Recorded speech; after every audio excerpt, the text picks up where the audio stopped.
Bismillahirrahmanirrahim. Assalamualaikum. Semoga kita baik-baik saja dan semoga kita masuk surga. Amin. Bagus Rangin, sang pemimpin pemberontakan Perang Cirebon. Mungkin terdengar asing di telinga kita tentang beliau. Kami mendapat informasi tentang beliau di Wikipedia dan ternyata beliau adalah 1. Tokoh dari Bantarjati Majalengka, diperkirakan lahir sekitar tahun 1761 dan tokoh sejarah dan pahlawan yang menentang dan memimpin pemberontakan melawan Belanda pada Perang Cirebon tahun 1805 sampai tahun 1812. 2. Beliau dikatakan berasal dari Demak, distrik Blandong Raja Galuh yang terletak di kaki Gunung Ciremai. 3. Beliau dikatakan adalah putra dari Sentayam alias Ki Buyut Teyom dan cucu dari Waridah dan keturunan dari Ki Buyut Sambeng, salah satu dari cicit pembesar di daerah tersebut. Atau dalam bahasa Cirebon disebut Ki Gede. Ayah dari Bagus Rangin adalah Buyut Sentayam alias Buyut Tayem. 4. Bagus Rangin mempunyai 3 orang saudara kakaknya, bernama Buyut Bangin dan kedua adiknya bernama Buyut Salimar, serta Bagus Serit, dan Bagus Serit juga menjadi pejuang melawan penjajah. 5. Bagus Rangin bukanlah seorang raja. Beliau dikatakan hanya seorang rakyat biasa, namun memiliki semangat ksatria untuk melawan kekejaman dan kediktatoran penguasa, baik itu pemerintah kolonial Hindia Belanda, maupun penguasa lokal di wilayah Kresidenan Cirebon. Dalam setiap kesempatan ia berdiri dan mengurai khotbah pembangkitan. Sebuah khotbah yang panjang yang menggugah kesadaran makna hidup dan kehidupan rakyat setempat yang didera nestapa. Juga khotbah politis yang menyoroti praktik-praktik tak benar penguasa lokal Cirebon. Dikatakan bahwa pada waktu itu beberapa pengusaha dari etnis Cina memang ikut menyengsarakan masyarakat. Salah satu caranya bersama Belanda mereka menyewa tanah-tanah dari Sultan Cirebon di Cirebon. Walhasil ketiadaan sumber kehidupan telah memunculkan kelaparan.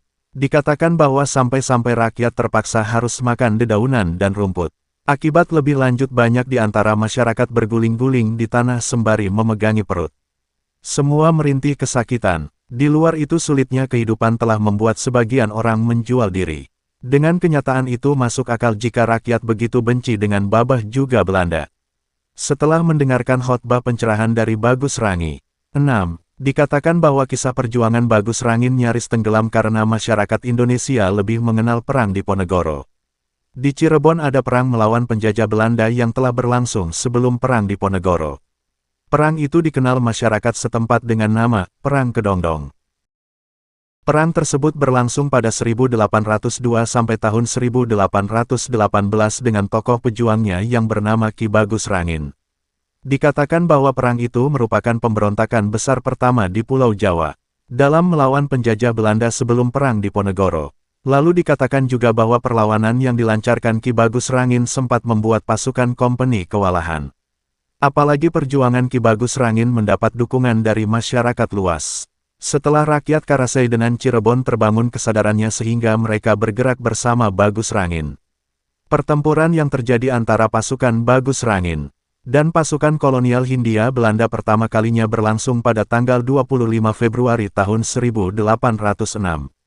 Hal ini sesuai dengan resolusi pemerintah kolonial di Hindia Belanda yang menyebutkan ada kerusuhan sosial di daerah Cirebon pada tanggal tersebut. Dikatakan bahwa ada beberapa daerah-daerah lain yang membantu Bagus Rangin adalah berasal dari daerah Jati 7, Raja Galuh, Bangawan Wetan Sumber, Bantarjati, Cikau, Kandang Haur, Kuningan, Linggarjati, Luragung, Maja, Sumedang, Karawang, dan Subang. Dikatakan juga bahwa Gubernur Jenderal Hindia Belanda A.J. Wis menugaskan kepada Nicholas Engelhard untuk meminta bantuan agar para bupati mengirimkan pasukannya untuk melawan Bagus Rangin. Akan tetapi tidak semua bupati mentaati perintah Gubernur Jenderal Hindia Belanda tersebut. Akibat membangkang pada pemerintah kolonial Hindia Belanda Sultan Kanoman Cirebon, Pangeran Suryawijaya dibuang oleh Belanda ke Ambon dan dipecat dari jabatan Sultan. Pada tanggal 2 Maret tahun 1810 oleh Gubernur Jenderal Daendels.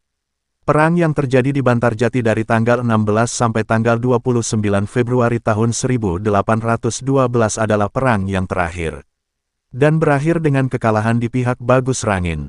Akhirnya pada tanggal 27 Juni tahun 1812 Bagus Rangin dapat tertangkap oleh pasukan Belanda di daerah Panongan Jati 7. Dikatakan juga bahwa pada tanggal 12 Juli tahun 1812 Bagus Rangin dijatuhi hukuman mati. Dengan cara dipenggal kepalanya di daerah Karangsambung tepian Sungai Cimanuk. 7. Bagus Rangin pada akhirnya gugur tetapi semangat pembelaan terhadap rakyat yang ditindas patut dihargai dan diteruskan perjuangannya. Akhirnya 133 tahun setelah gugurnya itu cita-cita terbesar Bagus Rangin dapat terwujud. Apalagi kalau bukan kemerdekaan. Kemerdekaan yang dicita-citakan oleh masyarakat adalah bukan tujuan. Dan bukan pula sekadar penggantian penguasa untuk kemudian ganti berkuasa dan menindas. Tetapi kemerdekaan adalah salah satu cara untuk mewujudkan masyarakat yang adil dan sejahtera. Dikatakan juga bahwa pada 1805 pertempuran pecah di daerah Pangumbahan. Juga terjadi pertempuran di daerah Karesidenan Cirebon dan pantai utara Jawa.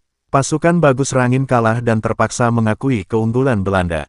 Lalu tanggal 12 Juli tahun 1812 Bagus Rangin menerima hukuman penggal kepala di Cimanuk dekat Karangsembung Cirebon.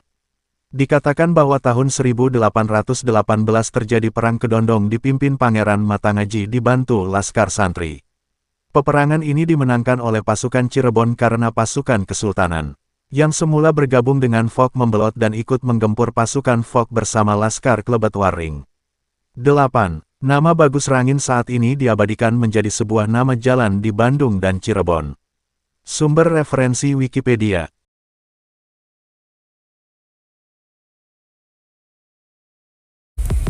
Terima kasih banyak. Mohon maaf jika ada salah. Semoga kita masuk surga. Semoga kita semua disehatkan badan, dilancarkan rezeki, dikabulkan segala hajat. Terima kasih banyak. Sampai bertemu di pertemuan selanjutnya. Salam damai. Terima kasih. Semoga kita baik-baik saja. Mohon maaf. Terima kasih. Semoga kita baik-baik saja. Mohon maaf. Semoga kita baik-baik saja. Mohon maaf. Terima kasih. Semoga kita baik-baik saja. Mohon maaf.